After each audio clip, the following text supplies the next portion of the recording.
I'm starting the stream right now, but there'll be some lag. Don't start it. Elk isn't here. I'm not. That doesn't mean that we have to start recording the podcast. But I'm just starting the What? stream now because I said I'm very punctual, as you know. Uh, Right. and I like to do what I say. Obviously, what I say I'm gonna do. All right.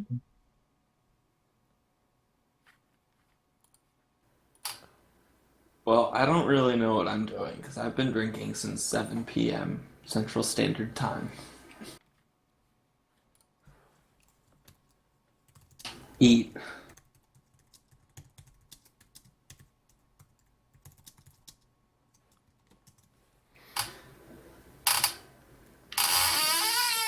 Oh my God. Okay, so we are officially streaming. I'm going to check a few things real quick with my phone.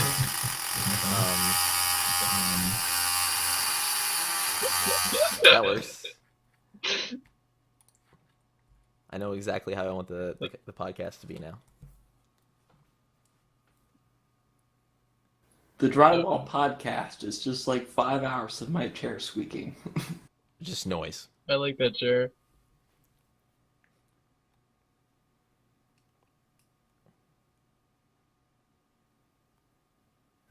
Hi, I'm Lean Piss Anime Mom, and I'm recording this podcast on a studio album recording microphone. Oh, that's right. I forgot you had fancy microphones. I'm really jealous. It's David's. David, I'm on your mic. How many cameras do you have? You'd have like some sort of double webcam setup for your birthday party. User in our channel. Stop. Oh, are you talking to me? Sorry, I'm not sure. I've been testing various things. Uh-oh. It's here. Damn it. See, David Blue is recording. I'm just doing a test recording at the moment, but I feel like I wish that wasn't so obvious. But I think I should just leave my computer in here and I like to do what I say. Obviously, what I say I'm gonna do. All right.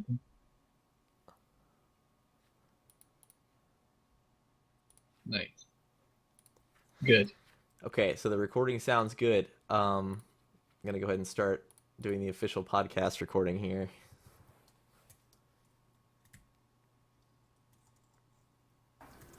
Where can we contact Elk? I didn't even know that. What? I don't know how to get a hold of him. I used to No, have it's his great. cell phone number. Damn. I mean, I could just tweet him. Just delete him. Yeah, I could block him from Twitter. Damn. You are 3 minutes late, Elk. You're blocked. Elk, you have to fulfill your Twitter obligations. Enjoy the band. Banned. Reason? Late. Late for the raid.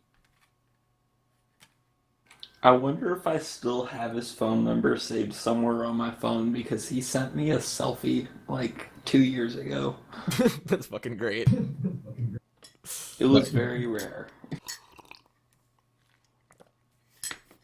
He sends me Snapchats every once in a while, but he's just like pointing the camera at the cat, which is a good cat, you know. He has a cat. Yeah, its name is like Fluffy or something. Or it's his mom's cat. I can't remember. That's cool. He was gonna move to Missouri, but then he decided to stay in California. Well, that's Obviously, a tough he's very decision there. Sorry, I've been practicing my region-based jokes because apparently that's a thing that they do in England a lot. Is you gotta Gotta have a lot of like region loyalty jokes. So it's like, hey, those people that live in California, how about them? How about those Californians? So people in England talk like it's a stand-up comedy routine. Well, not. I mean, I was more think like, just the majority of exposure I've had to English culture has been through Top Gear, and everyone in Top Gear makes region-based jokes all the time, and then the guests they bring on make region-based jokes all the time. So using Top Gear as my only understanding, or only like going to base all of my understanding of English culture off of Top Gear, then I guess I'll have to make a lot of jokes. The only thing is, like, what region am I going to insult? Like, I'm not even from England. This is great.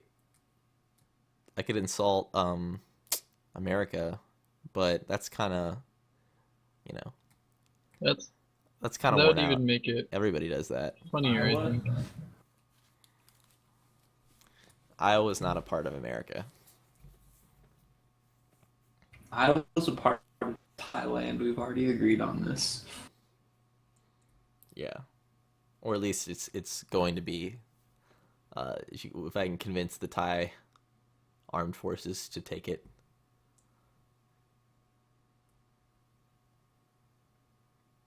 I hope that doing the stream doesn't disrupt my connection to TeamSpeak. But yeah. So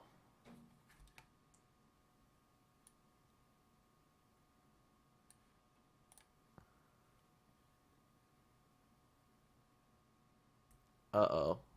Uh-oh. M-Dog Geist unfollowed me, but that's not surprising. He said that That's not surprising at all. Yeah, he said that he was offended because I called that lady a cunt in the Ryan Dell video, and then I responded by saying, donate to stop David Blue's violence against women. That's the URL. So You're despicable. yeah, Here's $20. thanks. Yeah, like, I don't know. That was the first thing that came to my head. So I guess I'm getting really good at the self promotion thing.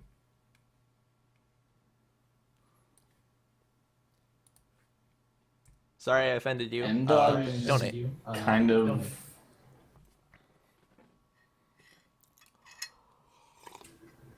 care anime Twitter. I'm just really surprised. Like, as long as I've been making drywall videos, that's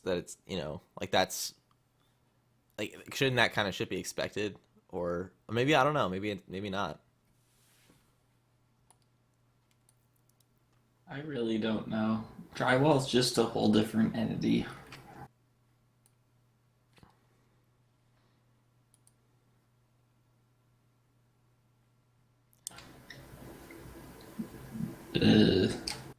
Yeah. Yeah. Yeah, Colin. Yep. Yeah. Yeah. So, did you see the big game? What? You missed the big game? I think I did. Colin, I don't think we can be friends anymore. Okay. Bye. I've been But- watching. There's a tournament in Eve that I've been watching.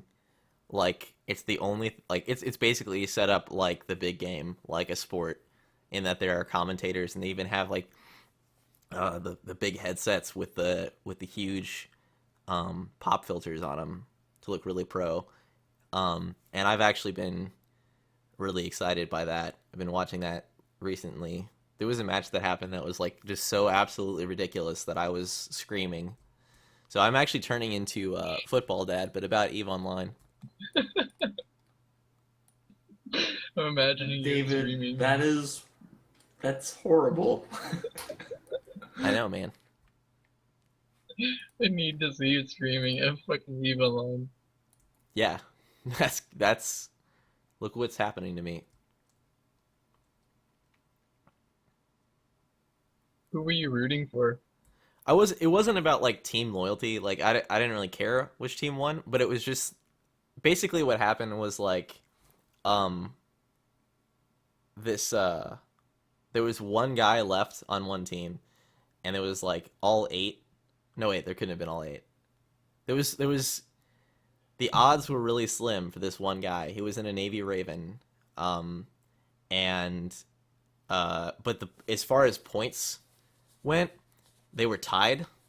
Um, and it was just him left for his team, but he was tanking uh the other team. The only issue was that if there cannot be a tie in Eve, so, or in the tournament. So how they deal with that is they speed up time.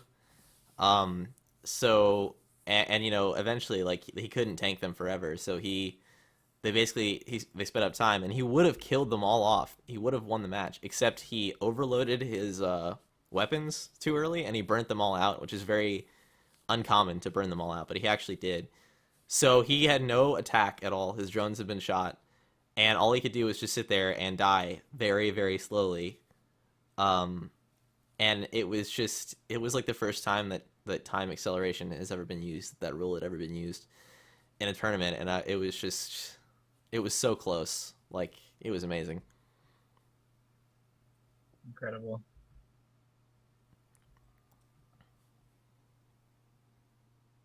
So what is it, just like all frigates or something? I don't know. No, there's like it's complicated because it's Eve. I don't really know all the rules, but I know that like each um ship that you bring takes up a certain amount of points. And there's eight players, and so like a battleship will take up a large amount of points, and then frigates will take up small amounts. Yeah, Brent B rather was talking to me earlier about how you were trying to teach him about Eve. That was funny. I mean, I don't really, I'm such a mess mentally that I just kind of talk about whatever's on my mind. Um, and then usually that's Eve, so. And also, whenever we hang No, out, I I drink a mean, lot of coffee.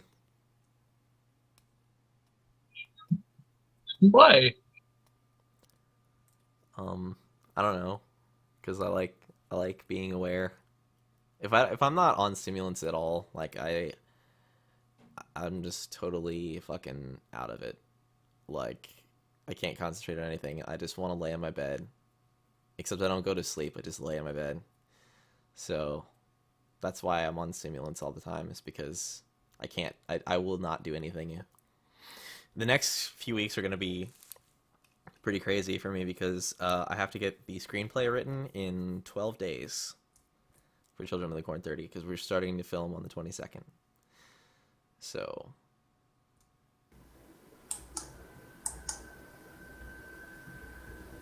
I can write.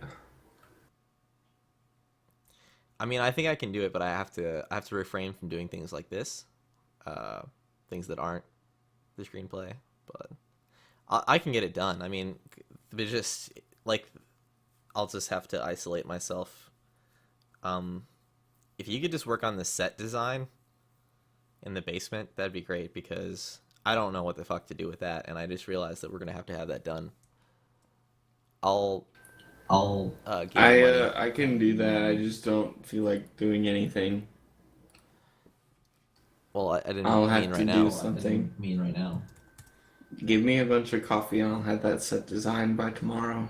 Okay, just come over and use my Keurig machine.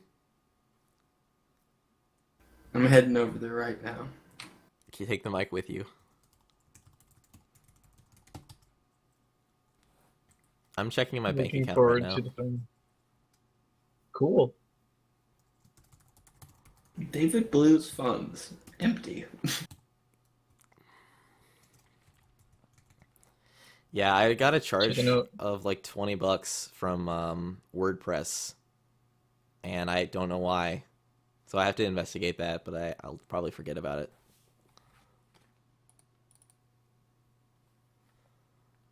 Like you got a donation?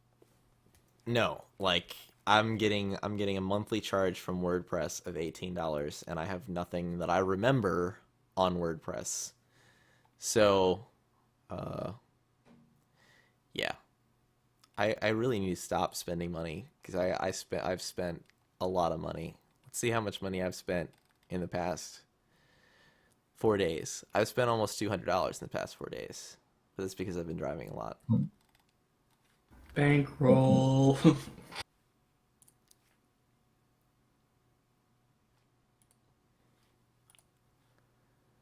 Why does Elk only have 583 tweets?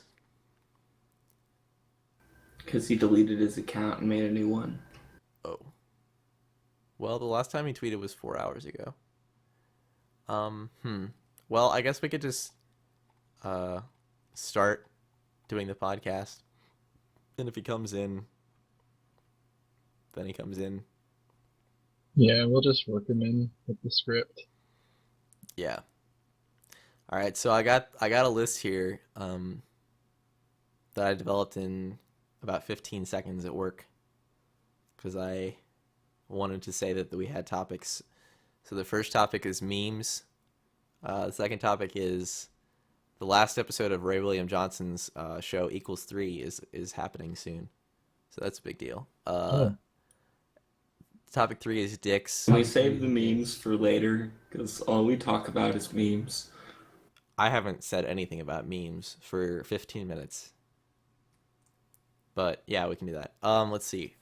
So 3 was dicks, 4 was food, 5 was Twitter, 6 is movies, and 7 is drug abuse. yeah, I like the drug abuse topic. Yeah, I already talked about that too much though, so you guys should talk about that more. Yeah, I need to elaborate on my drug abuse. We need here's my dates. real name. We need dates, locations, names, phone numbers, GPS coordinates. David, shut up. My social security number is 381-43-0015. I forgot that this actually is Good. live. So I was about to say my actual social security number, but okay. I can do I that. can't remember mine. Let me read out every single digit of my debit card number, the security number, and the PIN number. The entire podcast is just us getting guests on and then having them recite all their personal information. If you need to know my card number for my break time coffee card, Dude, my Office Depot rewards card. I mean, what if that shit got hacked? that might be some legendary information. I think I actually have. Well, at one time I had like 10 cents on there because I used to buy a shitload of books, like composition books. But I don't know. I don't know about that. I need to shop at Office Depot more.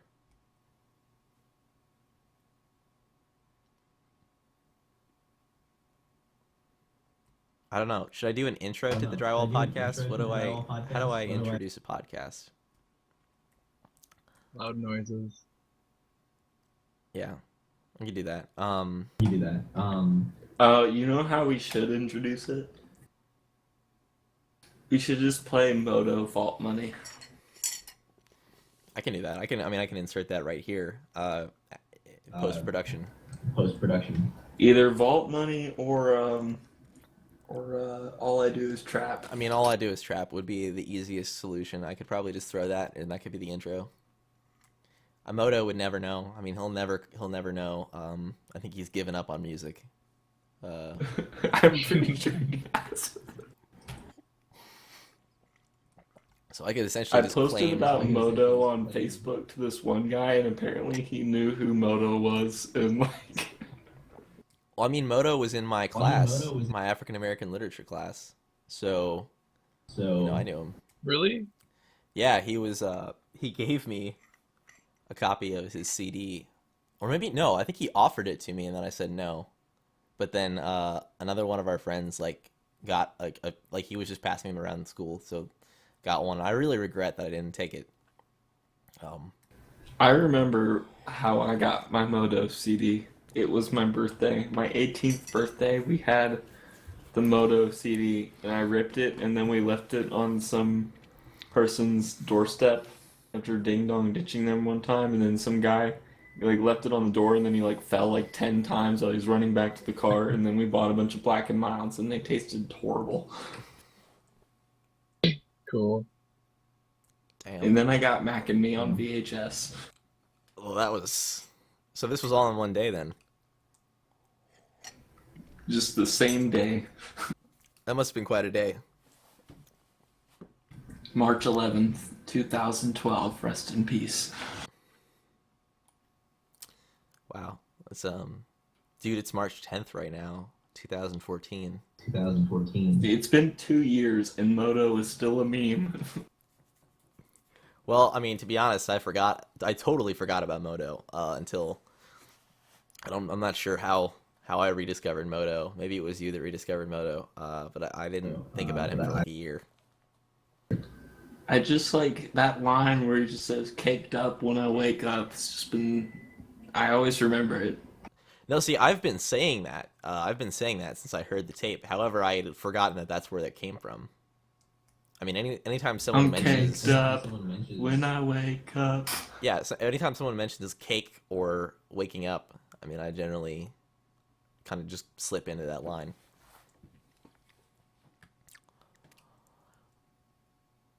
So we just remembered one line from this one guy who was in high school's mixtape, and it's 2014, and we're still going on about it.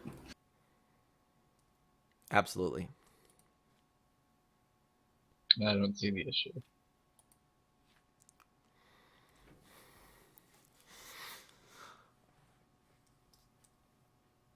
I linked it to someone on Twitter, and he said that there was just a lot of content in that song. I'd be inclined to agree. There What is. does that mean?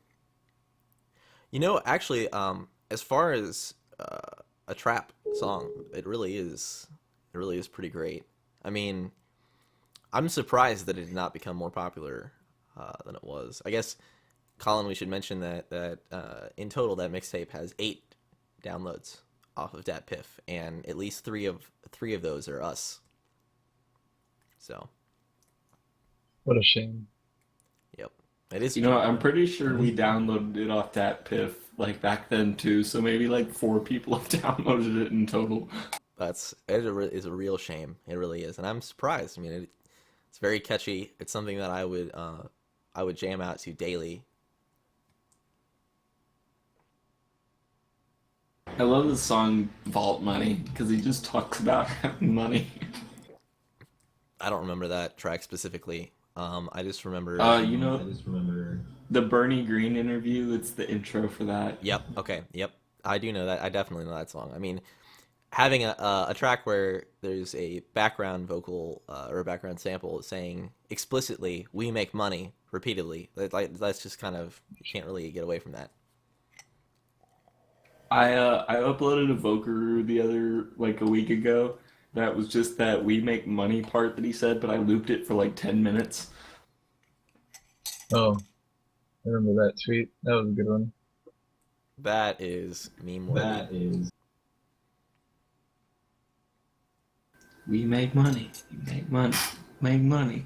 Make money. So how does knowyourmeme.com work?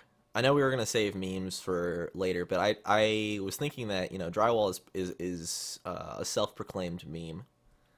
So I guess I could I is it like think a Wikipedia sort of? I think you have to submit like a full document. I don't know. Oh yeah, I heard somewhere that you have to like they have to be verified memes. Like verified Verified true meme. memes. Certified meme. Drywall is a certified official meme. Like, what's more official than like the creators acknowledging its existence? Yeah, well, I mean, I'd hate to be well, I don't know, maybe they enjoy their jobs, but I'd hate to be the guy that has to verify memes all day. What a interesting person. Self-hating, maybe. Yeah. Imagine being a moderator on Know Your Meme. I'm not sure Like that I you wake can. up every day, and the highlight of your day is looking at memes and banning not meme content. This isn't a meme. This isn't the sort of meme we're looking for. What?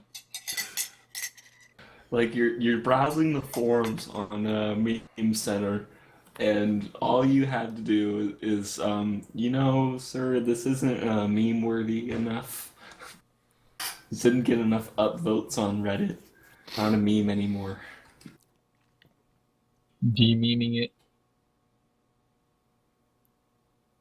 Disgraced meme. Disgraced meme.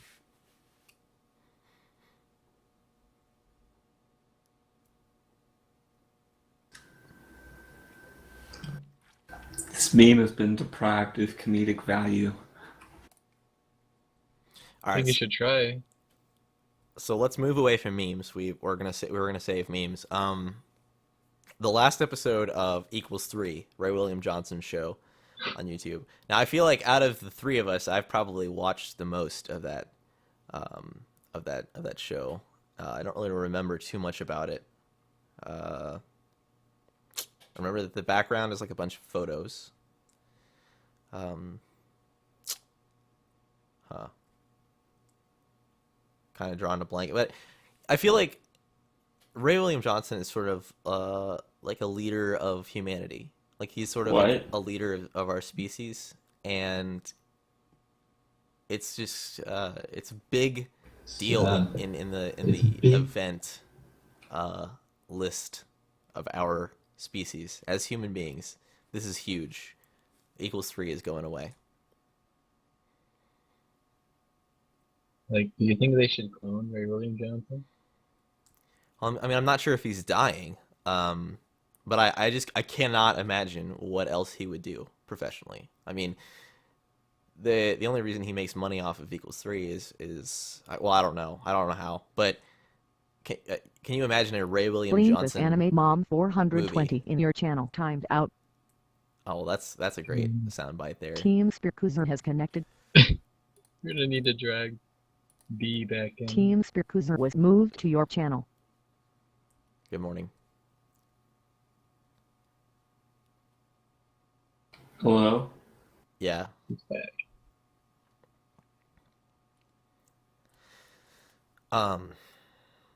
Okay. What was I saying about Ray William Johnson? It's Essentially, like, Hello?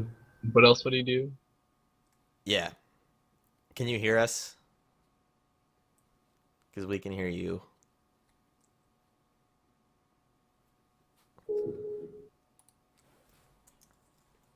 Clean piss anime mom? Or what the fuck was called? Wow, I don't know how I fucked that up so bad.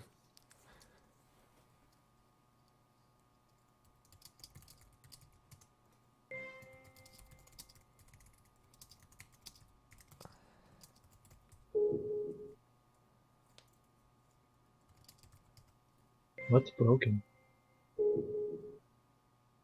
It's broken.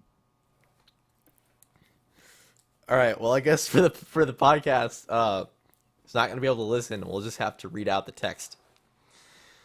So. Cool. Good. I wonder, if I don't edit this, there's going to be a lot of blank space. So we were talking about Ray William Johnson. Yeah. Can you hear us now?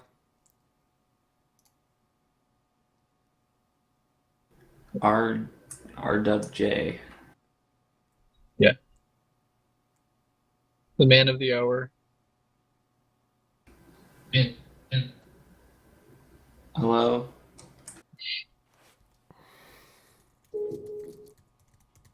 Hi. Hi. Hi.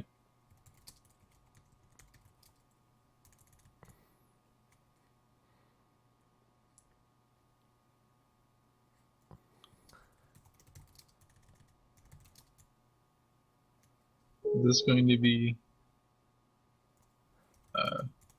cropped in post-production? No. I don't know, maybe. I think it's pivotal to the experience. Long pauses. Yeah, and they would be this. I'm using TeamSpeak to record it, so they would actually just be no. There would be no data in those TeamSpeak user in your channel timed out. in those pauses. Well, TeamSpeak Wait, user has what? connected. like there would be So you mean absolutely like, no sound in the pauses. TeamSpeak user was moved to your channel. Can you hear us now?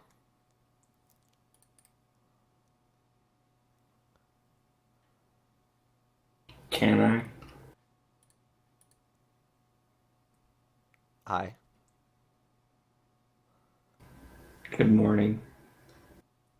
Well, if your audio goes out Okay, I'm again for back. us, Maybe. if your audio goes out for us, just watch the drywall stream and you can get the audio, but it'll be delayed. But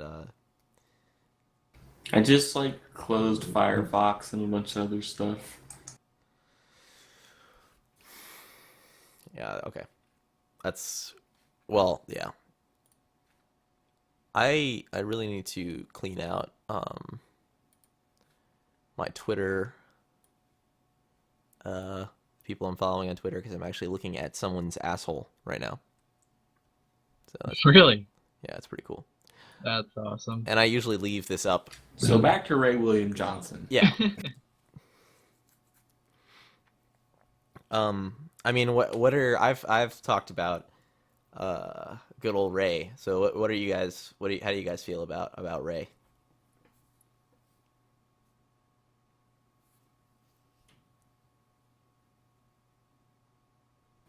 Raymond. I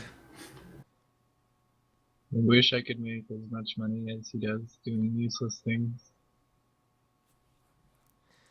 Yeah, I mean, in my mind, there were actually more like three people that sort of like in the 2008 to 2010 period were making a shitload of money off YouTube, and that's Philip DeFranco, Toby Turner, and Ray William Johnson. And I feel like out of the three of them, Ray William Johnson was by far the worst. Like he's just the worst person out of the three of them. Toby Turner, for a while, like what he would do is just walk around his neighborhood in LA and scream at people and film that with his iPhone. I was pretty pumped about that. But you know, then came the Annoying Orange show,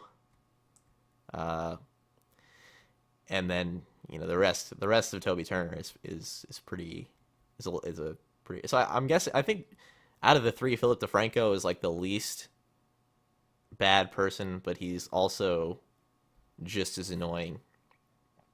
He's got that way of speaking that's like I can't really describe it, but Do you think you could imitate it?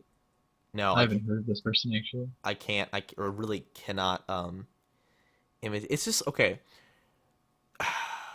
It's really hard to describe this, but it's like the way people. No, I don't think I can do it. I don't think I can do it. It's sort of a modern thing. It's come about with internet culture, and it's just like a sort of like almost an accent, but not really. That people just kind of jump into sometimes. Sometimes some people actually just speak in it constantly. I cannot describe. I think I know what you're talking about. Hang on, I'm going to search this human being on YouTube and watch. I'm gonna watch. Yeah, his channel is SXEPhil.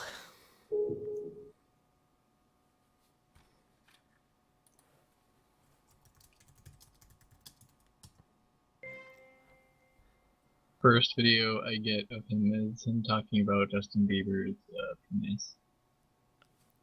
Yeah, I mean, I'm not out of the three of them.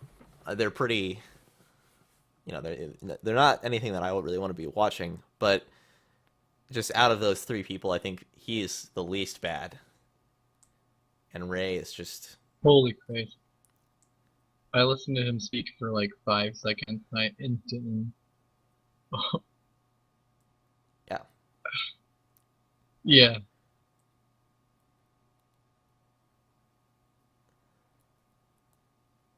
But you know, whatever. But so Ray, and I think Ray actually like Philip DeFranco was making millions, literally millions of dollars off of YouTube. Like he bought a Dodge Charger. He had an office. He had an office Why full is of he not? writers. TeamSpeak user disconnected from your channel. Why doesn't he move to like a tax haven and just live there for the rest of his life? I mean, I think he likes California. I think he's native to California, or no, maybe he just. He uploaded a video a long, long time ago that was like why he wanted or why he what he wanted to do on YouTube. It's like his first video. Clean anime mom wait the 69 disconnected. Wow. Clean So anime mom wait the 69 was moved what to were your his channel. mission goals? He just I don't know. I don't remember, but I remember him talking about like he just wanted to live in California. That was one of the things that he wanted. But he has a full, or at least had, I don't know if he still does, but he had a full staff of writers. They had an office. But I'm guessing that was making the same amount of money. Uh, I can't even speculate on Toby. He's a rogue variable. How do you even need writers for like, look at this draft, it's so stupid. Like that kind of level of commentary. Who I mean, there are plenty of websites like cracked.com. Um, there are plenty of websites that have a full staff of writers that only post that kind of shit. people get paid to do that? Yeah. Like I need to rethink what I'm going to college for. Yeah, I mean, I'm actually going to college to be a journalist, and I've considered a few times like I could easily do the job of like 5 writers at cracked.com. You just look up some bullshit fact, then there's a certain way of writing. You just write it really badly, and you act like it's Yeah. significant and just something really really petty, something that only really petty people would be interested in. And especially something that assumes humanity as that all human beings are the same. That's and just there's some characteristics there, and then you just write it really badly. I think I could do the job of like 5 writers at crack.com. But then again, do I really want to do that with my life? Do I really want to spend my days doing that? Essentially, like having a job, ironically. I think that's a weird thing too because like people who don't have a lot of money just probably don't know what it's like to have a really shitty job but still make a lot of money doing it. I mean like material wealth is exciting to me. That's a cool thing, but if I'm like doing some sort of fucking BuzzFeed Brickle writer job, I think I'd hate myself infinitely more. Colin P writes for BuzzFeed. That would be awesome. It's me. Yeah, it'd be great. I think my brow of humor is dialed just right for the creative minds at BuzzFeed to digest daily. Holy shit. Like, I think my internet brand can be fleshed out.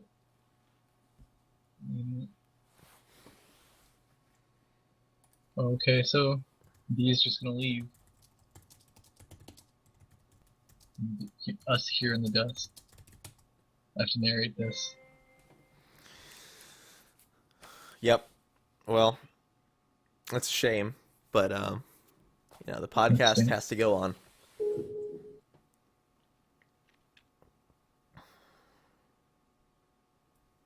Clean anime mom wait the 69 disconnected from your channel. Rest in peace. Yep. I knew he was drunk anyways. I was talking to him a bit before. And he was just talking about like how he's gonna get trashed and come into the podcast. I don't know, I haven't talked to B in a long time, so it was nice to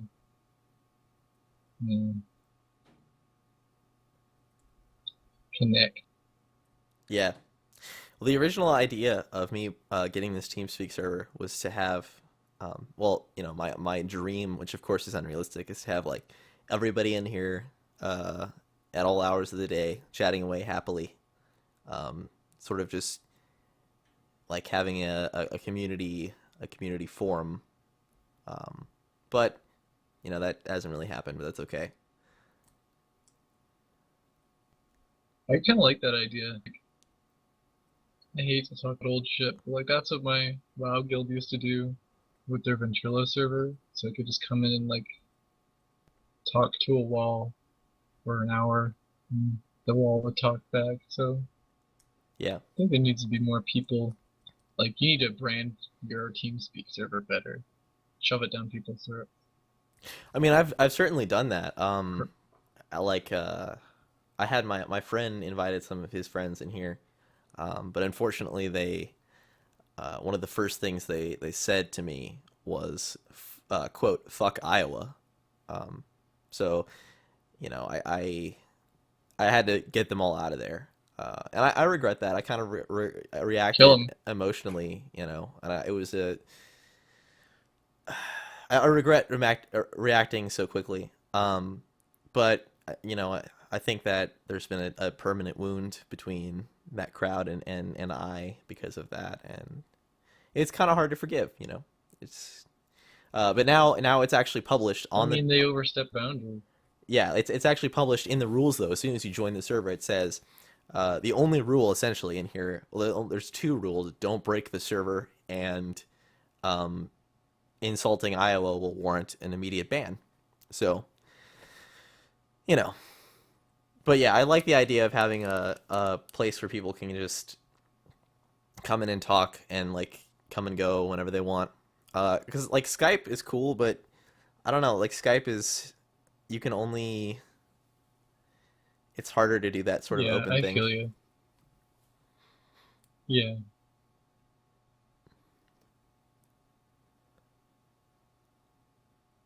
Like Skype is very uh, not voluntary, and that's not the right. I can't think straight. It's more Yeah, of an obligation to enter a Skype call. yeah. They either Like, accept or decline, and then you can't just like sit in a Skype call for hours. Well, I guess you could, but yeah. Well, anyway, that's easier to have this. that's the idea. The drywall or the Iowa rule is now published, so we should be good from now on. People coming in here, it shouldn't be any issues. Um, but yeah, also it kind of helps like if you're gonna play Eve, you almost like have to have a TeamSpeak server. If you're gonna do group stuff.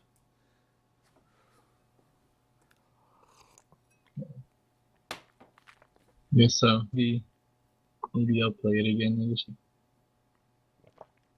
time, money. Play the game, get lots of I mean, virtual like it was currency. fun. It was lots of fun when I did that. But my time ran out, so Yeah, I'm sorry that I didn't like there's a link that can get you 21 free days that I didn't realize well I'd forgotten about. But I didn't realize that until after you joined. But it's a link that because I'm a subscriber, I can give out the link and people can get 21 free days rather than 14. But I'm hoping to get to a point where I can essentially pay for the Plex of uh most of the people that I know that are in game. But all I've ever done in Eve for 6 years is lose money. I've never really gained money. I mean, you have quite a lot of startup money. You should probably put that towards something productive. I'd say productive because I don't really know what you would put money towards to Well, make money. how I'm basically gearing up to do to essentially farm level 4 faction warfare missions because uh, simultaneously it raises my standings in faction warfare and it gets me familiar with faction warfare space. Um, and then it also makes a shitload of money if you do it right. Unfortunately, I'm doing it in a stealth bomber and a manticore, But I guess I'm doing it wrong because you're supposed to speed tank to sig tank, and I already lost one ship. So I'm stepping back from that, training up more stuff, training up to get to Tech 2. Uh, I mean, losing a mana core is not a huge deal, but it's definitely.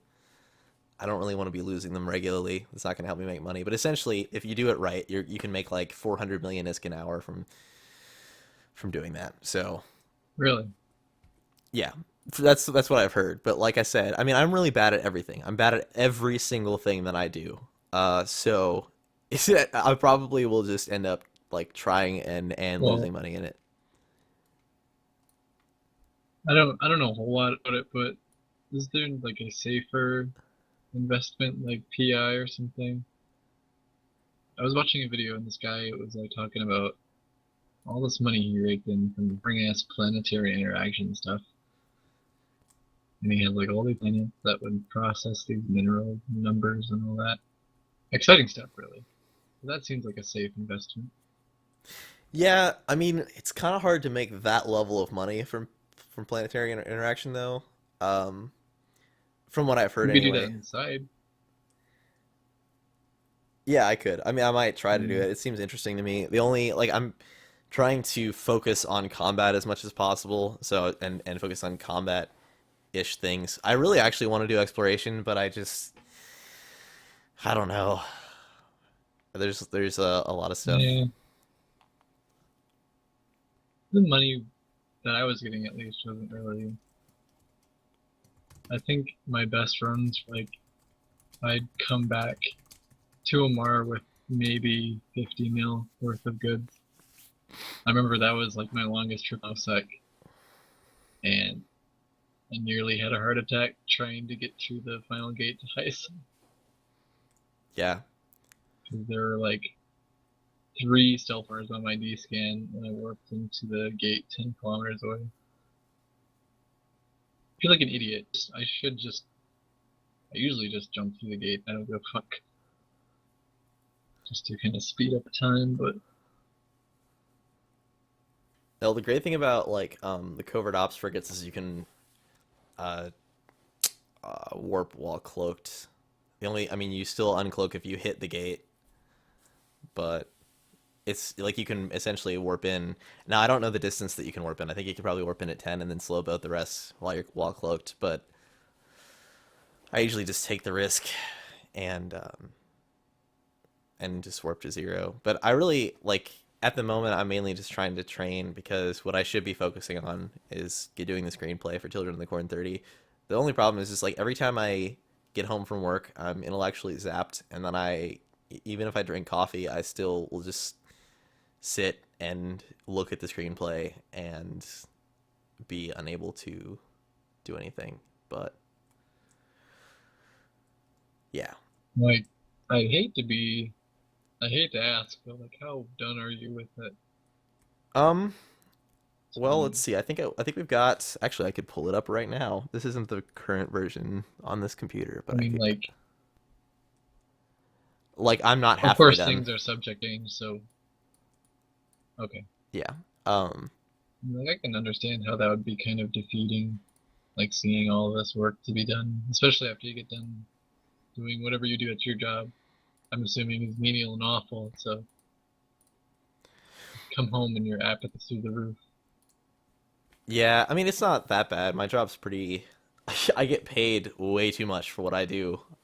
The only issue is that I'm just like working at a time based job, like a job that I'm paid by the hour, is really bad for me because I'm slow at everything.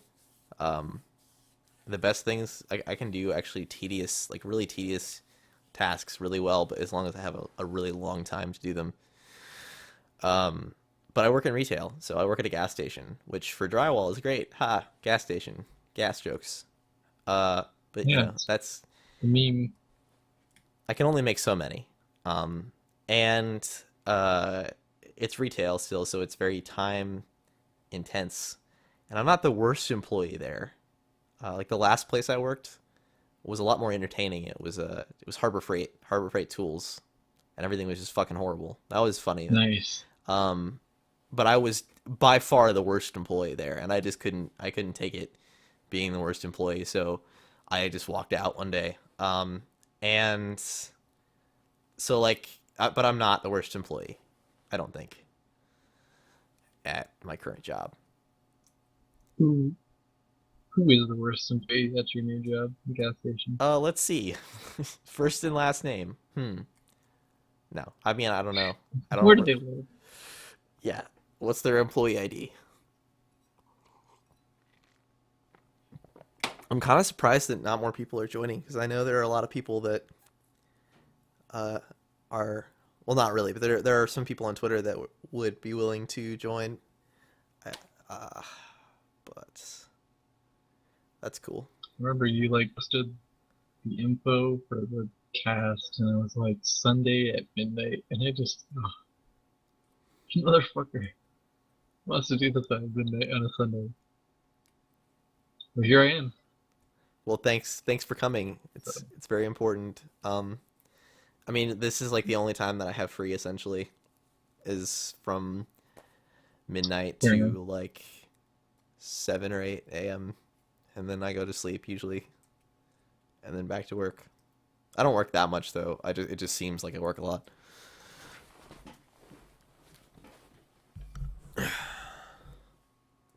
But yeah, I actually have really high hopes for the Drywall Alliance and Eve. I'm really my intent is to make it big, to go big and to get Drywall sovereignty, if only for the sake of just having Drywall own a portion of Eve Online. Yeah, the novelty of dry while owning nullsec and making someone's day a little bit more difficult is really exciting. Yeah, but that's a lot of Like, work. It's gonna take a lot of work. let's steal Goonswarm space and send them kicks or something awful. That would be a very bad idea. Do they have like a drop so we can do? Yeah. Yeah, that I mean, Well, I my mean, like, the best idea probably what we'll have to do is like spend a few months just roaming nullsec. Depending on the kind of income we're getting, we might rent out a system from someone, which is possible. You can do that, and then eventually we'll probably take a less desirable system. Taking one system like is a big deal because then you kind of get noticed, and people are like, "Oh shit!" And then whoever owns that system, has will eventually come to their guns will come to bear on you. But if we get through that initial stage of taking the bottom feeders, then recruitment will go up. Uh, we'll expand, and well, at least that's the idea, and we'll eventually take more systems. I don't really want to be the head of an alliance with 1,400 people in it, partially because that would take over my entire life, and I can't imagine getting to that point anyway.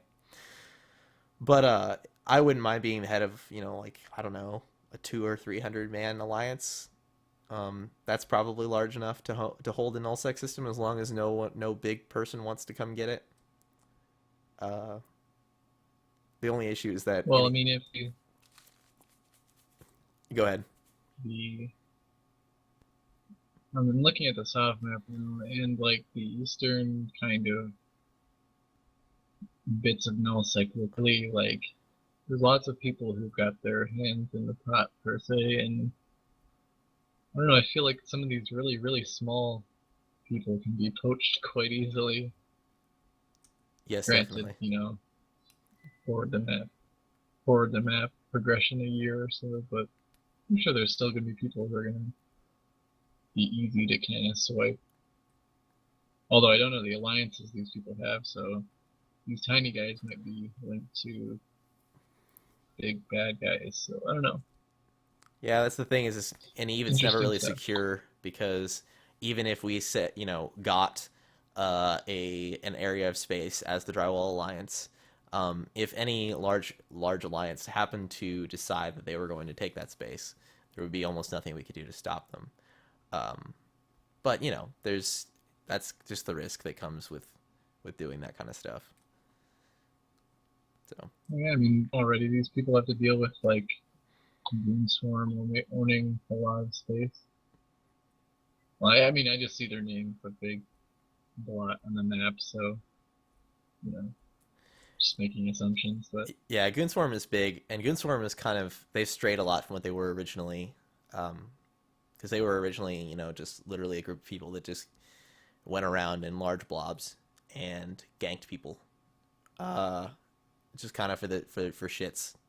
But now they're actually organized, and there's Goonswarm politics and all that shit. I don't really I want to minimalize the politics for drywall, but I don't really understand politics. Like, how does that? What do you mean by that?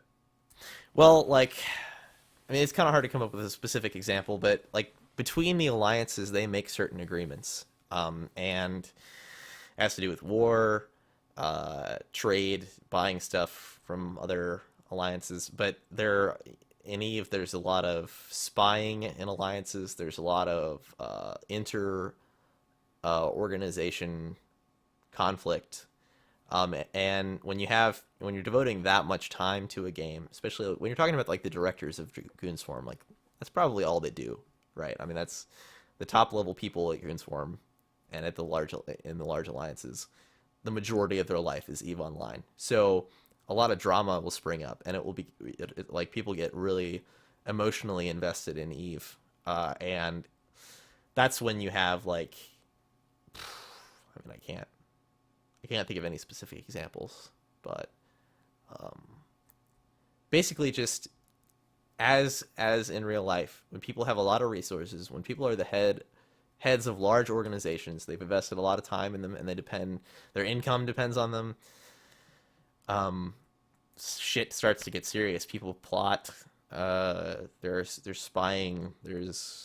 It's not a game. I mean, EVE Online is not a game. It's not fun. It's just a time sink. It's an emotional drain. Uh, You yeah. think drywall could be enhanced by espionage in larger alliances? What if we planted our seed somewhere big?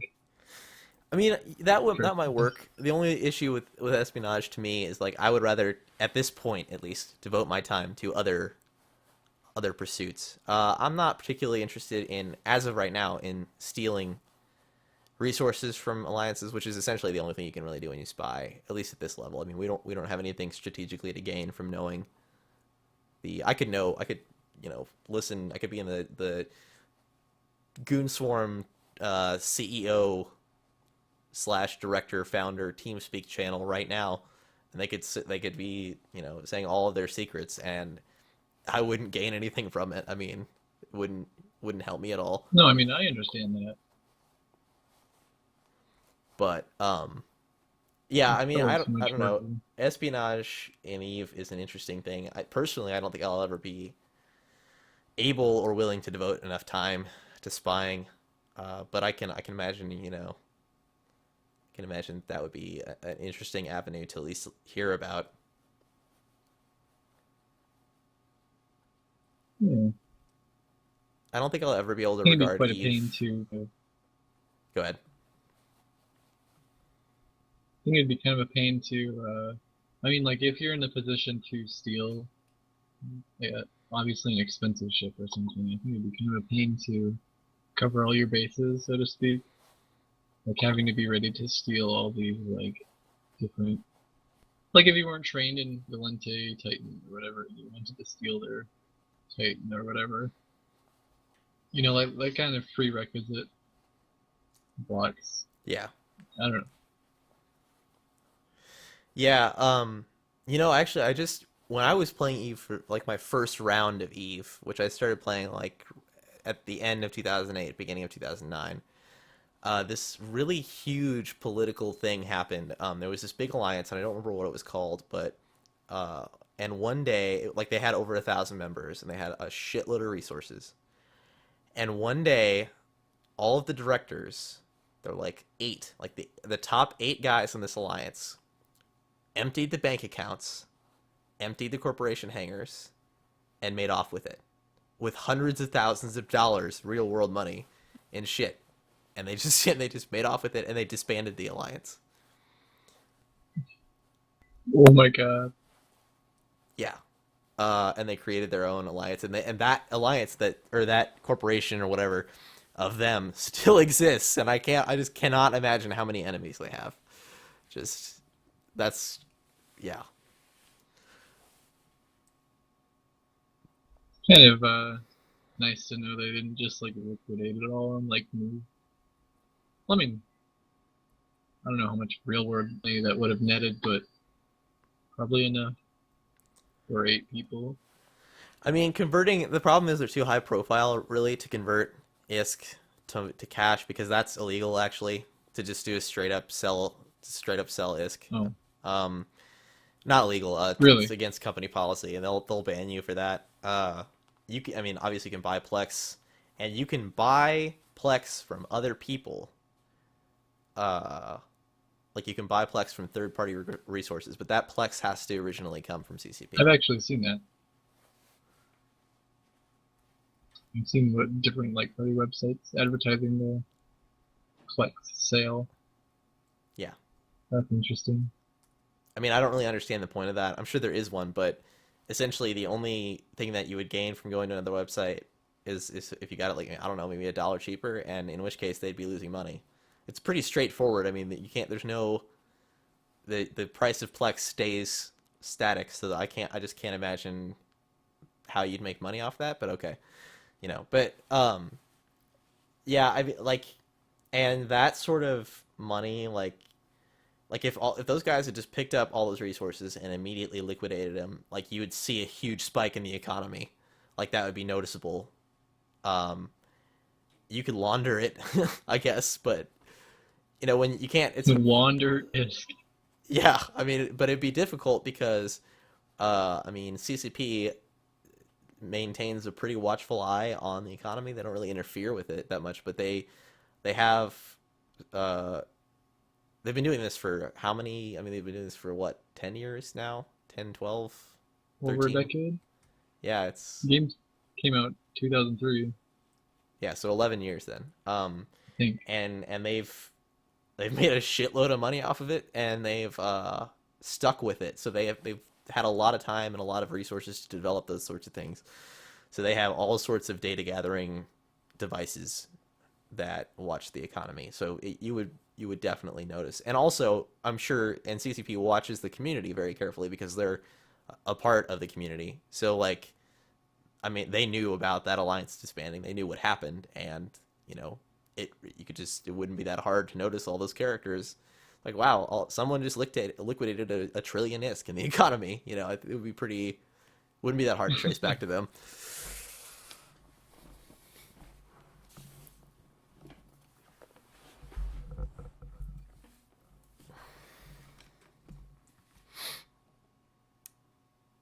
I don't know. I don't know if that's ever happened. Like if anyone's ever done that sort of thing and then turned it into cash. It would be so difficult because nobody has got there's no open orders out there for $100,000 in Eve time codes or $100,000 in ISK. So you'd have to sell I it mean, gradually over a period of I think time. that's why Flex. Oh yeah, Flex is like would take up such a small chunk of that. And obviously, nobody wants to buy like 4 trillion Flex at the same time, but people want Flex and people need it technically. So acting as a vendor, kind of dump for it. Mm, I guess you'd have to become like a third party yourself to kind of move that amount of current, which sounds like a big Yeah. mess to me. But, Well, apparently, like a lot of players, a lot of large alliances in Eve have ties to the mob. Now, I don't really know like how that would work, but apparently the that's a what? thing. Yeah, it's a thing that I've heard from several people. Never actually researched it, but apparently it's like the real world mob has ties in Eve. And that's not too surprising. I mean, I think you can make a lot of money. Yeah, it is. It is really surprising, actually. I don't really understand that, but that is something that I've heard. Whether it's true or not, uh, That's really interesting. yeah. I mean, Eve is not. It's not a game. It's not fun. Don't play it. It's just it's a simulation of a real world economy with spaceship skins.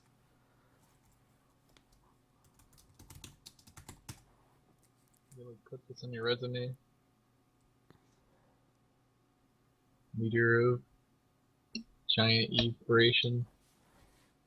Okay, well, I just searched Eve Online Handled mob, trillion. and I'm not seeing anything up here. I see a Nyan Cat meme, but I don't see anything Good. really tangible. So, oh Jesus Christ! But yeah, anyway, I mean, like, so that's probably untrue, but it's an entertaining thought.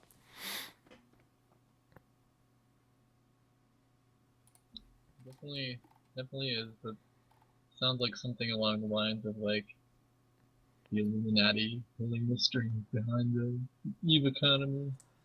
Illuminati That Eve. kind of thing. Yep. Yeah, I mean, I guess when you're talking the amounts of real world currency that are being thrown around, Eve, not by the average player, but by the large organizations and the amount of time that people put in it, it's that sort of stuff's gonna happen. So, uh, you know what? I really wish that I had created a character in 2003 and paid for a subscription and trained up uh, skills because um, I could have sold that character for $2,000 in ISK. And you can actually sell characters for money. Like that's I've looked into that. I don't think I'd ever buy one for cash just because it's spending a lot of money on a character. Like for me to spend any money, like for it to be worth it to me, I have to spend like over $100 on a character to get significantly higher skill points than my character is. But even if I had trained up my character and been training up since 2008, it's like I could sell mine for like $200 right now. So Do you think like a decade of game training though would be worth like $2,000? true. I mean, honestly, it does sound like a lot of money to have in your hand, but like a decade of, huh. And I don't think anybody would realistically pay over that much money, but I don't know, that just amount of like time dedicated would be a little, I think it's a little bit more than $2,000. Probably. No, I don't think it would actually be like a worthy investment, but just I still wish I had because you know, I don't know. I want the only way to get, like the people who did create characters in 2003, the people with like 140, 150 million skill points, they will always have an advantage over the new player. Like I'm training right now, but I will never have uh the skills that someone that created their character in 2003 will. No matter what I do, there's nothing I could do. So yeah, I'm thinking about buying a character, but it's not going to be for several $1,000s. um,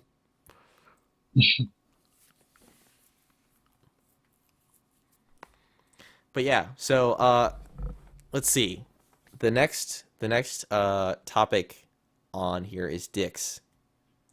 I don't know if there's not too much I can say about dicks.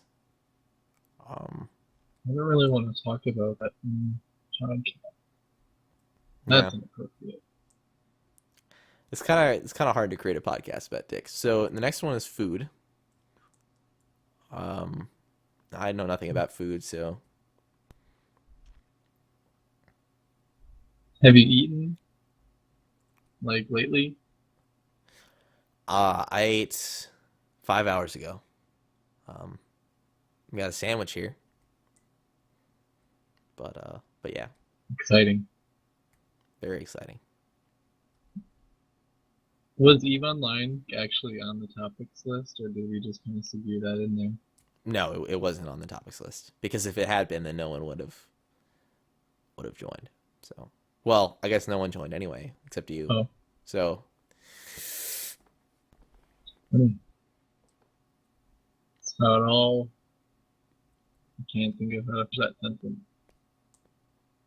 But anyways, yeah, I'm actually planning on putting this podcast in iTunes and everything. I think it's if it's free, I will. I don't remember if it's free or not. I think it is. Um, yeah, podcasts on iTunes can be free. well, I mean, free to put it on there. Oh, I'm not. I I think think it's free, but I think it takes just like weeks, and it's really painstaking and annoying. But hey, that sounds perfect. So food. yeah. Let's see. I've spent probably like $100 in food over the past few days because I've been eating out a lot. So that's something that you would want to hear if you're listening to this podcast, driving to work. Assuming they haven't like already turned it off because people have been talking about Eve online for half an hour.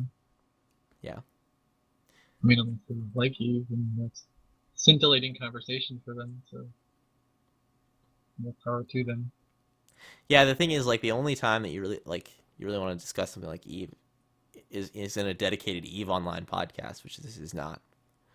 Um, and then even then, if you want to make an That's Eve Online podcast, you want to have something to contribute. And for me, I know a lot about Eve, but I don't really know that many details.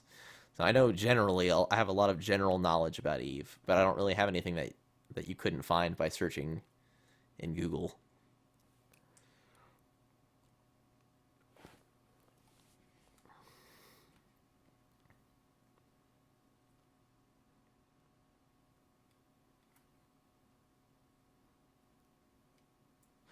Okay, so there's food.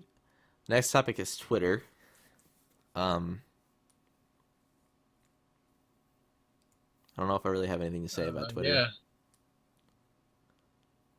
Actually, who were you following that like posted that gross picture earlier? I don't remember. I don't remember. With this account, I Like essentially what? just I basically just went to the Who to follow thing, and then I just clicked. Uh, that's why I follow so many corporate accounts. It wasn't a corporate account though that posted the nude. I mean, there are several nudes in my timeline. I don't know. Interesting. I always get like censored things like from Tide or Monsanto or whatever. David Blue follows this person. You'll like this. Yep. Buy this, you salt buck. Yeah, I mean that's following me on Twitter. I guess that's what's gonna happen. It's a lot of corporate recommendations. My life is enhanced by this stealth marketing campaign you've got going on. Yeah. You know what? I forgot to contact Ellen Page's agent about the movie. Oh, is she going to act it? Or you're going to use her likeness or something? Oh, I was just gonna contact her agent and see if she'd want to be in the movie. I mean, obviously she's gonna say no, but it'd be funny. The only issue now is actually because she came out, there's so much attention surrounding her. I was pretty pissed about that. I wish she should, just kept it secret for a little while longer, because I might have actually gotten in. I might have been heard over the wall of voices. But I mean, I don't think I'll be able to talk to Ellen Page for like at least another 2 years. What about like another act? I mean, there are plenty of actors that haven't Like been in any major movies, but that are still recognizable that I could go after. I feel like Shia LaBeouf would probably be genuinely interested in being in this movie, but uh, I don't really know about that. I don't. yeah, his whole thing right now is like the antithesis to film, and him being in a film, very very few people might see might be his calling. Yeah. I mean, people with a lot of it since you've been doing it. All the other cool actors too. Yeah, I could look into that. So I don't know. It's kind of difficult to find. I'm thinking about putting a Craigslist ad up for actors, but I wish I had done that sooner. I only have 12 days left before we start filming. But the issue with that is like I can only pay who set actors like this? $10 an hour. That's the max that I think I can afford to pay actors, and I don't know if anyone's willing to work for that.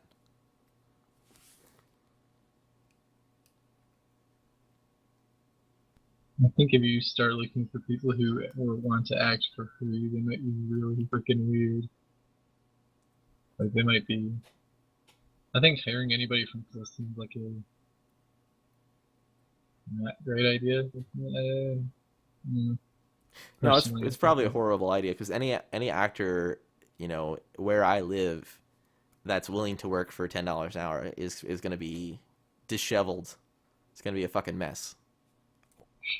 So, but that's fine because I mean it's a drywall movie. So, uh, I don't know. Like there are plenty of possibilities for that. I guess I just need to get it out there because I can always say no, but I'll probably forget.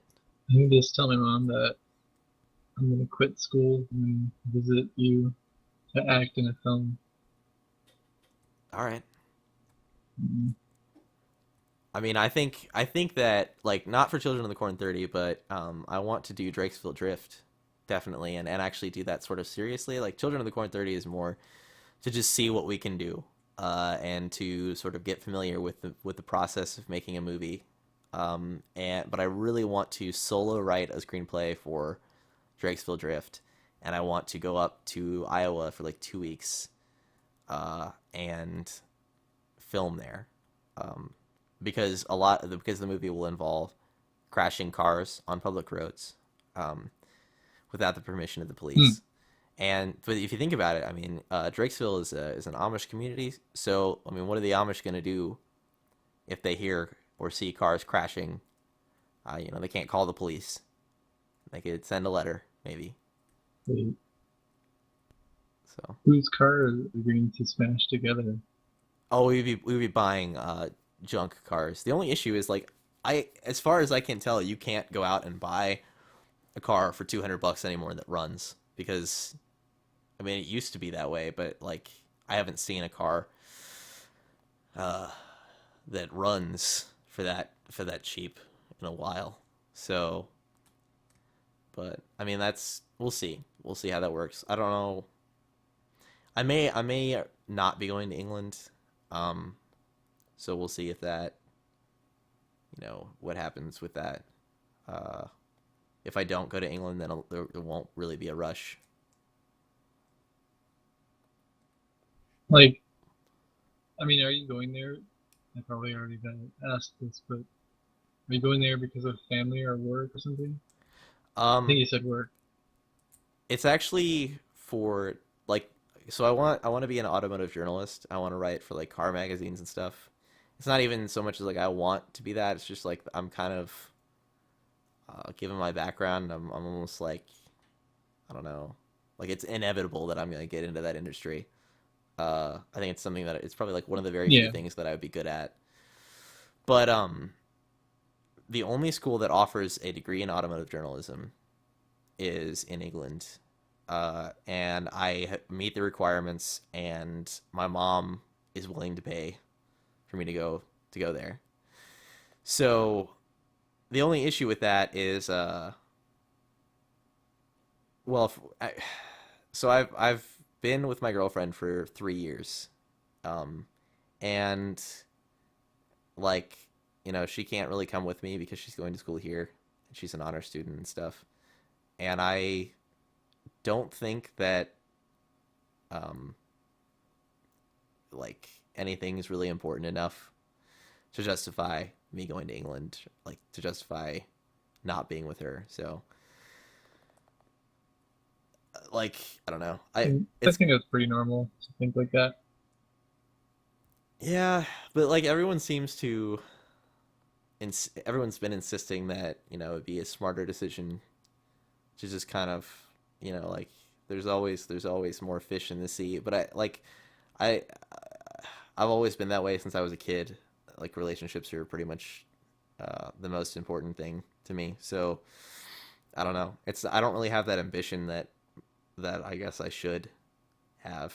Uh, that being said, I don't really want to work at a gas station for the rest of my life, but it's just not worth it to me, and I don't think I would be, you know, given that it's not worth it right now. I don't think I would be able to actually follow through with that. So it's probably not going to happen, to be honest. Like I've been leaning toward it not going. I don't think I can do it. Like studying abroad sounds pretty fun, but I definitely understand why you wouldn't want to do it right now. I mean, there's always in the future. It's like if you don't go to school right now, you're just gonna like end up slumped for the rest of your life, which is like what a lot of people make it out to be, but Yeah, I mean, can't really judge. I don't know. Like I don't know if it's just a thing, but if I don't go to England, then my options are kind of slim. Like I'm not gonna be able to live with my mom anymore. So, uh, yeah. But I am not too worried about that at the moment. I'm more worried about getting the movie done, and then whatever happens happens. So Yeah. So I mean, are you thinking about distributing the film in a physical format? probably in VHS. I don't know. Maybe DVD. DVDs to me are just really boring. Like I don't even know if it's worth There, worth the effort to put it on DVD. I would buy a VHS tape. Yeah, I mean the only issue is like it's gonna be shot in 16:9, so putting on a VHS would be, well, I mean it'll probably still happen. Like it's just gonna inevitably happen. To be honest, like I'm surprised that we have not put the other drywall movies on VHS. It's probably mostly because we weren't really happy enough with any of them to to be too worried about that. But yeah, I mean, Children of the Corn 30, like I've spent like in the past 6 months, I've spent like $6,000 on equipment. No, Not hey, Yeah, like I bought a $3,000 video camera on credit, and um and that's not just for drywall. Like that's kind of just for anything. If I'm going to pursue a career as an auto journalist, it'll be useful, and then it functions as a DSLR, kind of. Uh, but yeah, I mean, essentially, like that's not that figure is not too high because I've spent a lot of money on studio stuff. I don't, maybe 6,000 is high because I'm trying to think of like because I spent 3,000 on the camera. That's a definite thing. But then I've also bought a lot of other equipment. I know I've at least bought $1,000 in audio equipment since then. And then I spent like another 200 on studio stuff. Then I spent a little bit on software. So yeah, I mean I don't know, maybe it's not that high, but I've spent several $1,000s, essentially, at least for as of right now, for drywall. So yeah, I mean, I actually didn't know you were like sinking so much money into it. yeah, it's Not interesting that that it's bad to put. like, I mean, when I was in high school and I started doing drywall, it was just, it wasn't really anything. It was just like I just wanted to have a place where I could just do whatever the fuck I wanted and not put any effort into it and just throw it up somewhere. Uh, and then I just started becoming more and more interested, I guess, in doing drywall. Uh,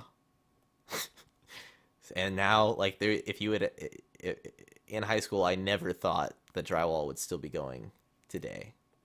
Like, I'm 20 years old and I'm still doing drywall stuff. Um, but yeah, it's still going. I mean, I don't really know why.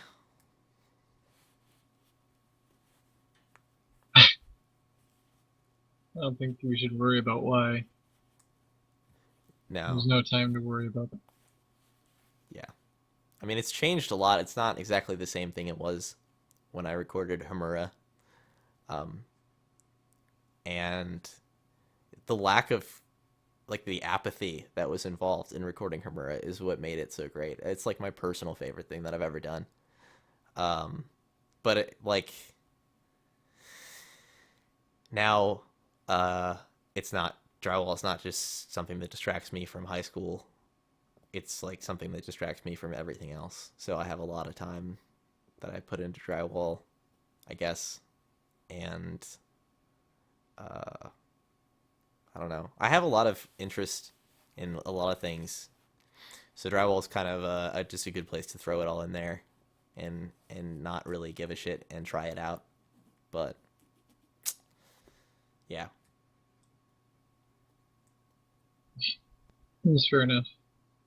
I kind of wish I did the same thing with the YouTube channel and like the longevity of just like dumping media that you create into just a place is like very extreme.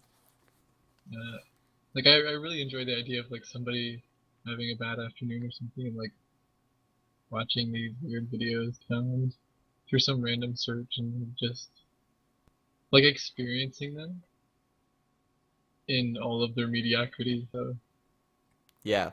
I can definitely understand why you would want to. I don't know. I feel you, man. I mean, like, well, the movies are fairly serious. I mean, they're ridiculous, but they're the amount of effort that we're going to be putting into them is fairly serious. Um, and Yeah.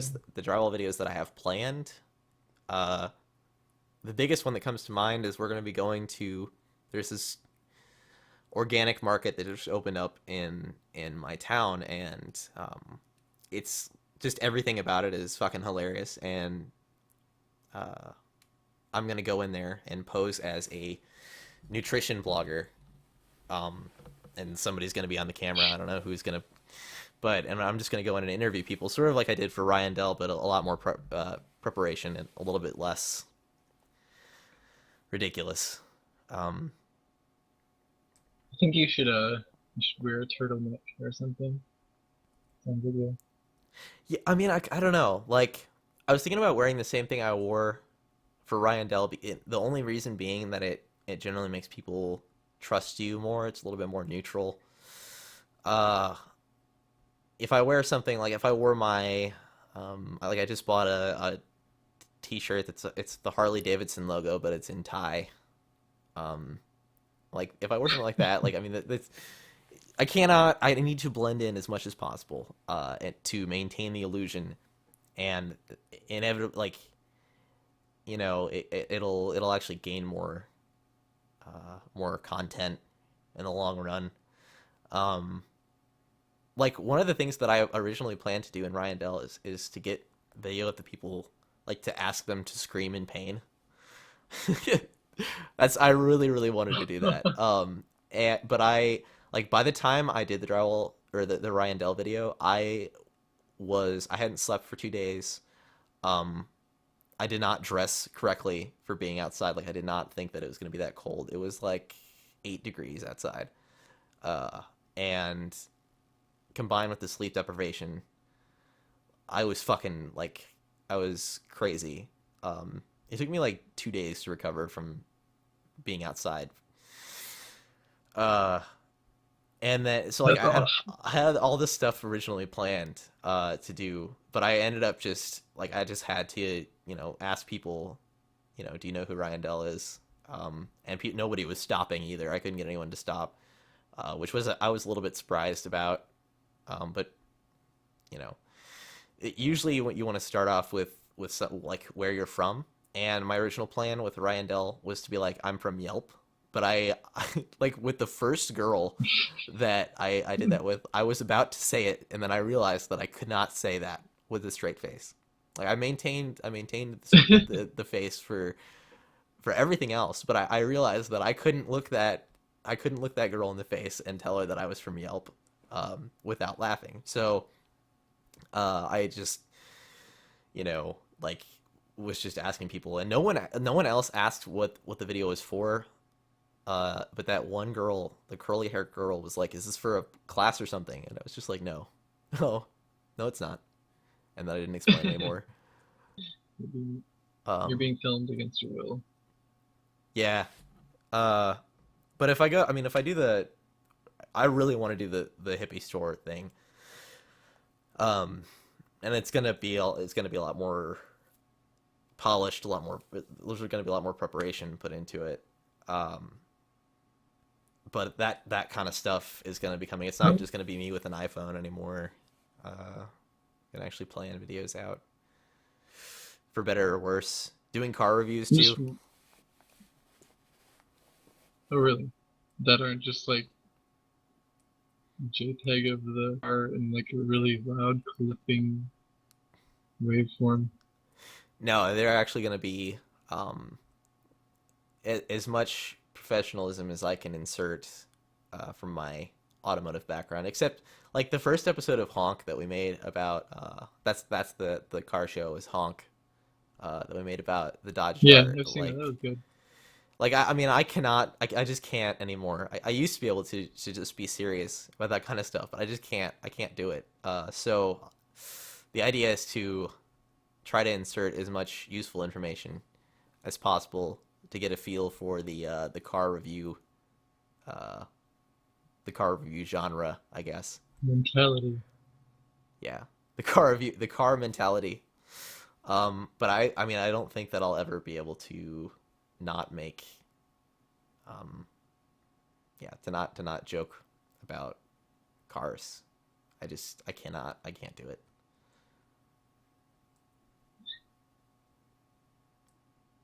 Oh, I just remembered.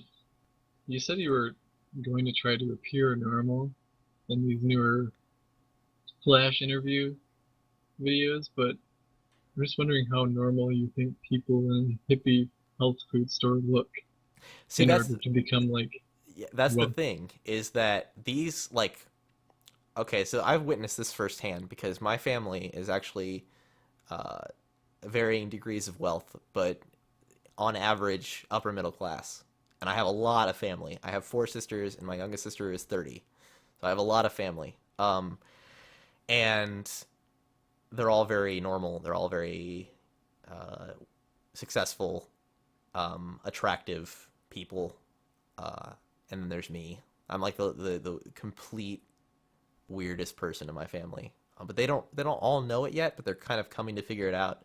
That's another thing I've got to deal with in my life is like trying to ease my family into who I actually am, which is becoming more and more difficult. But anyway, so and up until about 4 or 5 years ago, um, my family kind of ate normally, you know, like the normal stuff, shopped for just average stuff because they all grew up on good old yeah, American like Tyson chicken and everything from Walmart and that kind of stuff. And then all of a sudden, like this health craze, the anti-GMO organic craze rose up from counterculture and became this thing that like the middle class white person, the only people who can afford to eat organic, I mean, are like regularly have got money. So it's not, I mean, like this market at least is sort of like Whole Foods. I don't know if you've ever been in a Whole Foods, but it's not. It's just a bunch of really rich white people that are that have the time and resources to be concerned about their bodies. I mean, like, I live in Detroit. Do you think I've been to Whole Foods? I don't know. I mean, I don't know anything about Detroit. I don't know if Whole Foods is there, but The answer is, all right. Well, anyways, yeah. So like, I mean, no, it's definitely not actually hippies. There's the hippie mentality. It's like it's just like anything really. Like the organic movement is sort of like the entertainment. It's something. It's like a game, for the upper middle class white people. Um, it's just like something that they kind of indulge in, that they makes them feel better. So like around here at least, that's the only real hippie shit. It's just we're not quite big enough to have like like my personal farmer, and I go out and I buy all of my free range eggs from him, and we trade it in cash, and we're really good friends. But I mean, just it's still gonna be funny, I think, just to talk to those people, because yeah, they're all very optimistic, which I guess it's not cool of me to go in there and ruin their optimism. But the idea is that I kind of stay undercover, um, and yeah. Okay, to give you kind of an idea of what this place is like. The first time I went there, they essentially like I live in this college town. It's like very I talk about that all the time, but it's this university that we have is pretty much the only thing that sustains this town, and it's filled with a lot of it's pretty up there. University is filled with a lot of rich kids. Um, but right next to the university is a very, very poor area of town. So there's like the university, and then in the middle is downtown, which is sort of like an urban.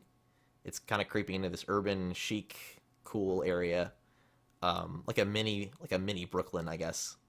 And then there's just complete ghetto. And they're within a mile of each other. So this store is actually targeted towards college kids. So it's very rich, or it's very expensive, but it's like literally right across the street from the ghetto. And they bought out like a normal grocery store used to be. And when I went So there, is it quite large then? it's like it's not it's big for like what it is, but it's not huge. It's certainly not like a Walmart supercenter. I mean, I can't really compare it to anything because I've probably never been to any of the grocery stores you've been to. So, but Yeah. it's huge in the sense that it's big for what it is.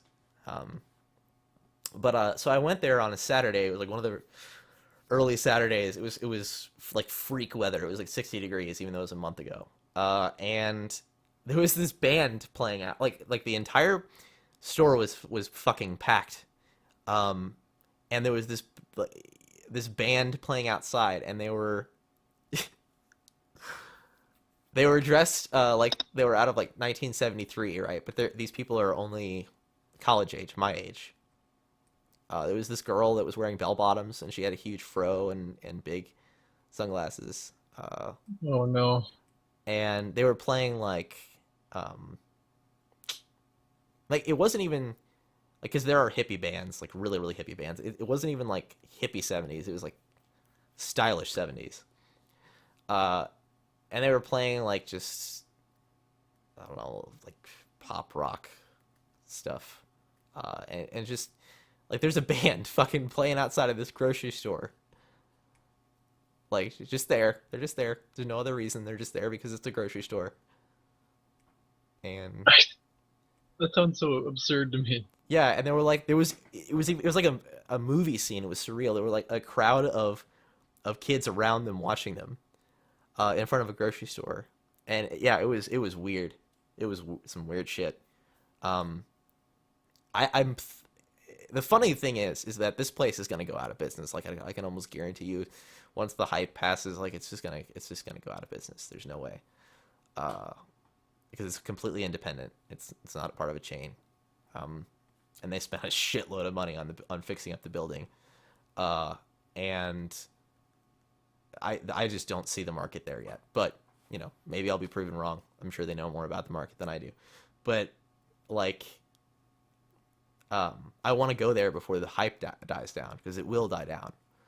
So I want to go there when that band is out there, and just to see this. It's like not even being on Earth. It's the weirdest shit.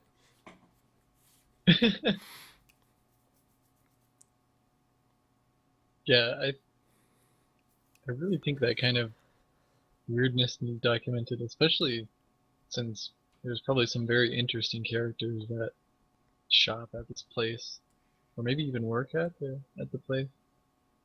Yeah, I mean, this I this town is an interesting place to be. It's just like we have a mega church here, um, and then we also have a documentary film Really? festival.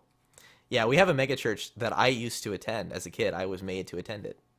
It's I don't know. Okay, maybe it's not a mega church. Wow. It's not a like. There's like 1,000 people that go to Sunday service. Um, I don't know if that's considered a mega church. Yeah, I think like megachurch instantly brings to mind like thousands of people like crying over this dude yelling on a podium somewhere. It's Like it's that level of ridiculous. Yeah, it's not a stadium, that's for certain. Like, I guess a lot of mega churches are actually like they just buy old stadiums, and then like, I mean, but it's big. It's definitely big. And 1,000 people come every Sunday, but then that's for each service, and there are like three different services. And then you take into account that there's probably like the membership base is probably like 10,000, 20,000, and this town is a town of 100,000. So like this is a big church, and they make a lot of money. They have a campus, essentially what's basically like a campus, and they have a pond, and they they're throwing around like a lot of money. Each of the pastors is like a young-ish guy. They all use Apple products. Apple is like everywhere in that church. It's very trendy. It's very modern. Um, and they love to think of themselves that way. Like we have this documentary film festival, and I went to it. It was a few weeks ago, and it's very famous. And I was at a movie, and the pastor from this church walks up and is standing with the founder of this film festival, and like that's so weird. Like a documentary film festival and a church partnership, and the church sponsors the festival. So Wow. yeah, like it's basically like if you think of the modern urban college student, uh, the socially conscious college student, liberal college student, uh, their entire member base is exactly like that, except they're Christians. It's the weirdest thing to me, and talking to those people is just so confusing. Like my gas station is just like a mile down the road, so I get a bunch of like 20-year-old guys coming in. They've got the long hippie hair, but then they've got Yeah. a cross around their neck, and they're driving a Range Rover, and they're coming in and buying cigarillos for blunts. Like it is the weirdest uh clash of culture. um it's very interesting, but it's also extremely frightening, because like this church, it targets college kids, and that's their main target. uh I don't really get it. I mean, like I just can't. When you try to rationalize uh your faith, and then you're going to and then you're like part of modern culture. Just you're part of everything that's like collegiate and academic and current, except for the one fact that you're like Christian. So You live in a cultural, esoteric, strange twilight zone. yeah, because if you actually thought about anything, if you try to rationalize any of your beliefs, then they're going to conflict. It's really just a conflicting thing. Um, it's weird. Like, I'm not saying that Christianity is counterculture by any means. I think it's still very much culture. It's very much the norm to some degree. Wait, But I understand what you. these people are like indie Christians. It's Indie Christian. yes, like indie indie Christians is the best way I can describe it. It's crazy. I just can't even like begin to process that kind of. It's wild. It's just Yeah, and I mean I went there regularly for years, um, and it's just a weird place to be, uh, very weird place to be. But now anytime like if I go there for like a Christmas service with my mom and my family, and uh, you'll just see like all of the sermons, all of the Bible verses are done in Keynote, Apple's software, and it just, I mean, I just giggle throughout the entire service. It's really difficult to be.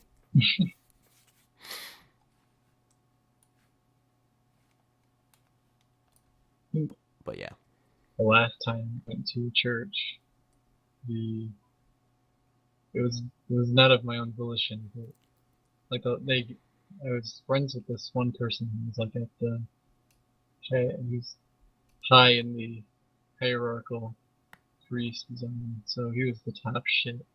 And he gave me like a CD where he like pirated a bunch of like 3D modeling programs, and he gave me that, and that's really all I remember about it. that's fucking awesome. Like, holy shit, church software piracy. I mean, I didn't know at the time, but like in retrospect, there's no way he would have been able to afford all that stuff. It was, oh, here's a copy of it with the Yeah. serial numbers in a text file. Oh, you know what? There was a New York Times article written up about that church. I'm gonna look that up and look and send it to you. Okay, great. It's like almost 3 o'clock, David. I need to go to sleep. Okay. Okay, well, just look at this thing, and then I will allow you to go to sleep. Okay. You're not allowed to look at this thing until. Oh God, this gives me chills almost. By the way, in order to get into this film festival, like the bare minimum to get a pass is like $200, and the top is like over 1,000. What does having a top pass entail? Like, what are the benefits? It gets you in the movies, but not always, because like on top of the pass, you have to buy tickets to get in the movies. Um, Jesus Christ. Yeah, obviously don't read the entire thing, but oh, if you scroll down to the picture of the like beat up woman, uh I went to that to see that documentary. I went to the first screening of that documentary, and I was tired as shit, so I fell asleep. And then I woke up like close to the end of it, and these people were coming up on stage, and then I realized that it was the victim of the, like, this movie was about domestic violence, and it was the victim and the director, and then like the victim's counselor sort of, and they were sitting like just a few seats down from me, and I was sleeping throughout the entire movie. So yeah, Great. yeah, I probably am the only person that slept through any of these movies. Um, but yeah, I mean, it's weird. This I both love and hate being here because of just how interesting the people are. Like just how weird it is. It's a weird place to be. It's wild. I'm jealous of your strange parallel dimension you're stuck in right now. Yeah, it's great. Been living here all my life basically, and it's, I guess it should be normal now, but it's not. Another interesting fact. I know you want to go to sleep, but we have more hospital beds per capita than any other city in the world. Are you guys like preparing for something? No, it's just like uh we have it's like a sort of like a medical mecca. Like there's just the university happens to have a lot of interest in the medical community. There's a lot of doctors that come through here, so we just Hmm. have a lot of medical shit going on.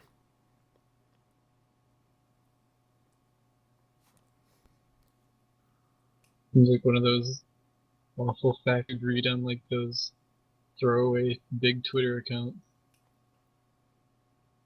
So and so Iowa has the most hospital beds per capita. Yep. Yeah, omgfacts.com.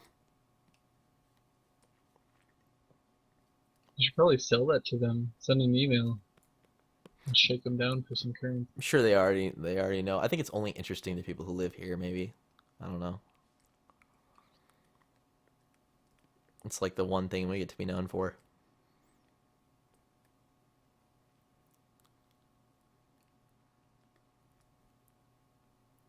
Okay, well, if you want to go to sleep, um, then I guess I will end the first official episode of Drycast, and we talked about Eve, and we talked about uh, religion. I talked a lot. Memes. Are you really, Jonathan? Yeah. So It was a good run. We should do this often. I think this will definitely lure people into to listen to further episodes, to listen to more episodes rather. Definitely.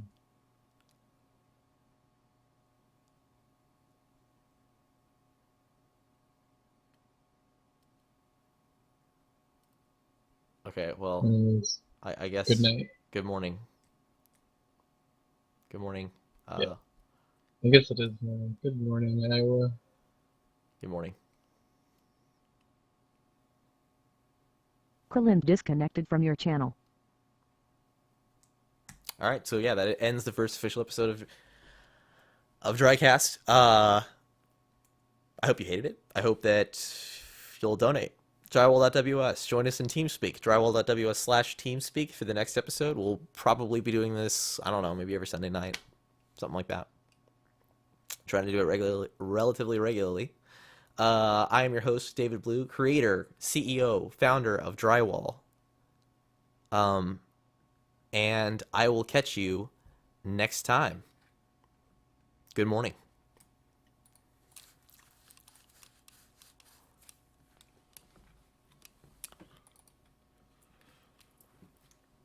All right, guys. Well, those of you in the stream, if there's anyone in the stream, I'm pretending like there's people in the stream. Thank you for participating in this live stream. I need to piss really badly, so I'm going to end the stream now.